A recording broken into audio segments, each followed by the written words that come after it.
If you know the enemy and know yourself, you need not fear the result of 100 battles. Caucasus has decided to attack Russia, and you can see here Russian troops, they are moving through Ukrainian terrain, so both Ukraine and Russia are allies. So I think this is going to be a 1 versus 2 fight. Probably as soon as Caucasus noticed this, he thought, I'm gonna take the advantage of attacking before the two of them are organized. Ukraine is sending over his plane already to scout. He's using 5 armored car as a meat shield in planes where they get a bonus. They are defensive, so if Russia is stupid enough to attack these units here, they're all gonna be gone. He is attacking with a 5 artillery, so Russia is gonna get quite a kicking. And even if Ukraine is attacking, he can just pull back a little bit and split off his artillery. So far it is looking very good.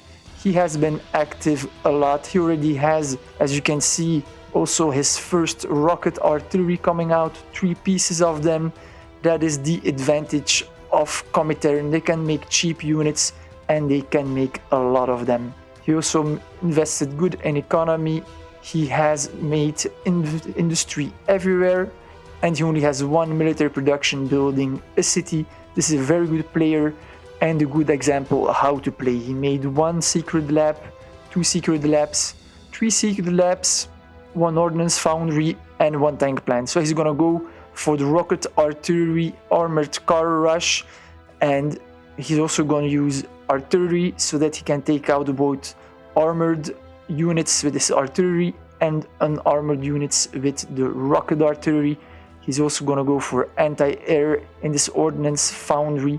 This is all thought out perfectly. He's only gonna have 4 unit types, so it's gonna be easy to upgrade them in the higher levels as well.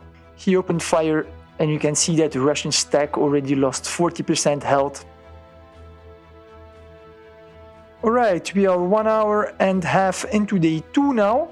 My troops here are in place, so I am going to declare war. Now click on Michigan and war. Are you sure? Yes, I want to start fighting. There we go.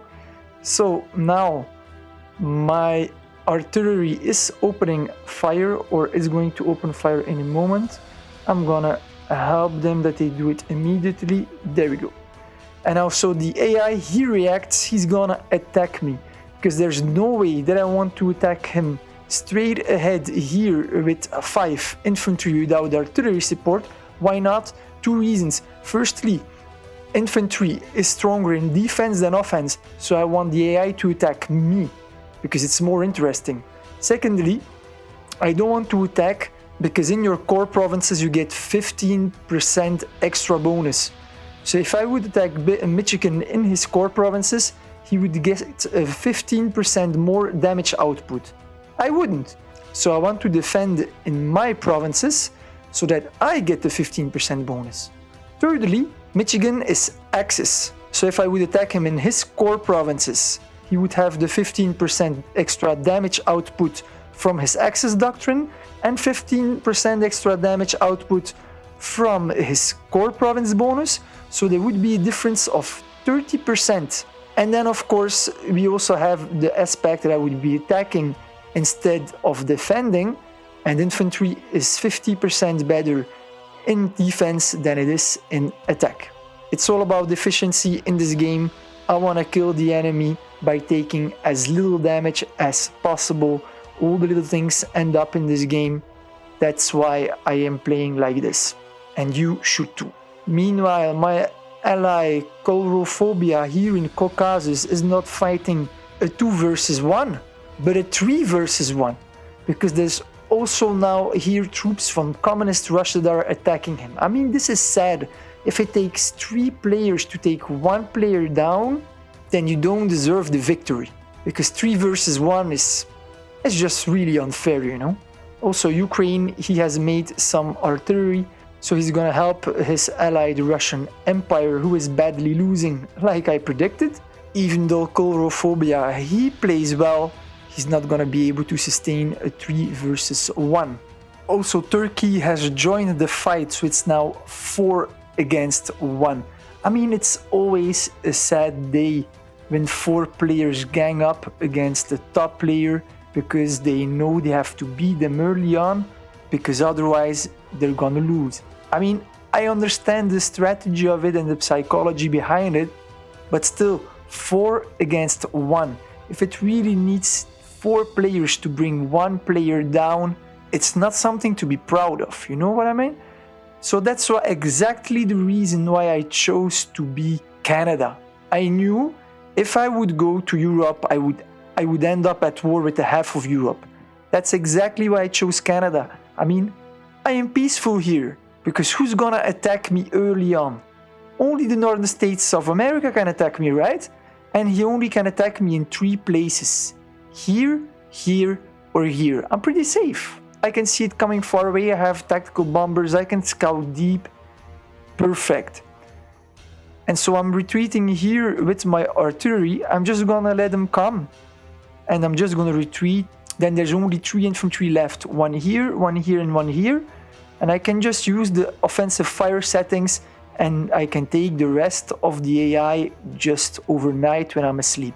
So I'm just gonna join up this single artillery here. It's gonna arrive in 1 hour and 8 minutes. And then I'm gonna have 3 artillery and it's gonna go faster. On my part, everything is going as planned. I am pulling back each time after firing a shot. The fact that Caucasus is being attacked by 4 different nations is causing a lot of noise in the newspaper. And the same thing is happening in France. Spain and the United Kingdom teamed up against France, but now also Germany here arrived and took his piece of the pie. I mean, I can understand Germany, you know. 2 nations are attacking a country, and then there's Nancy here, right at your border. A nice, juicy steel city, and what you need as Germany, you need steel for those tanks. So why wouldn't you grab fast that city before the other players can? Better you have it for yourself than let your future enemy take it, right? But yeah, a lot of things are happening here. Yugoslavia is still kicking some Italian ass. He now also took the capital, Rome. Some provinces rebelled back at day change, but I don't know at this point if Italy is still fighting or not. Nothing has happened much against Poland and Greater Romania. But then again, Yugoslavia, he posted a newspaper article claiming that all I'm saying is that it's not a 4 versus 1. If things get out of hand, it's gonna be even worse. So I don't know what's going to happen, we will see, right? But yeah, you can see a lot of newspaper articles, and that's just for today in 3 hours. Yesterday there have been a bunch as well. Check it out. I'm gonna scroll down very fast because it's a lot to take in. Anyhow, on my front everything is going well. I'm just pulling back, attacking, pulling back. I almost have merged now my 2 infantry stacks.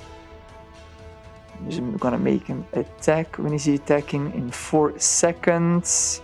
There we go. Attack my man. Bam. Perfect. I'm gonna stop this artillery from marching. I'm gonna merge the 2 together.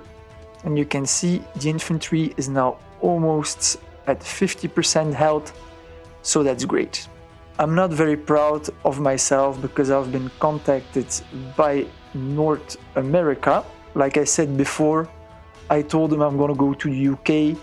I said you can do the same and invade Spain. And that's actually what he wanted to do. So he's proposing a non-aggression pact. I replied positively. I mean, is this considered backstabbing or not? I mean, I don't have a right of way with him. I don't have shared maps.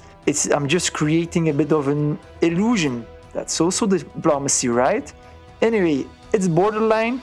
I still intend to attack North America, but I'm just not ready yet to do so because I made a mistake. Honestly, BM Fox made a big mistake. I have built 5 recruitment centers which cost a lot of food, a lot of goods.